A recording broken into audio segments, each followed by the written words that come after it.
Welcome to Pindar Poetry. We hope you learned something new. In this video, I will explain how to mount a turkey tail. First, carefully remove the tail fan from your turkey, ensuring you get a clean cut at the base. Next, meticulously clean any remaining flesh or blood from the base of the tail.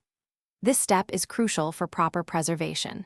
Then, spread the feathers into a natural fan shape and secure them between two pieces of cardboard using pins or clamps to hold the form. Once your tail is fanned and secured, it's time for preservation. Apply a generous amount of borax to the fleshy base of the tail.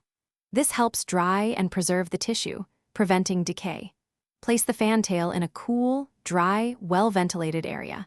Allow it to dry completely for at least 3 to 4 weeks. Regular checks will ensure no pests or mold develop during this critical drying period.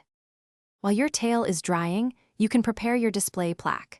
Choose a sturdy piece of wood or a pre-made plaque that complements your turkey. Decide on the arrangement for your tail fan and any other elements, like the beard or leg bands. Drill small pilot holes where you plan to attach the tail, ensuring a secure and professional-looking mount. This preparation makes final assembly much smoother. Now for the exciting part, final assembly.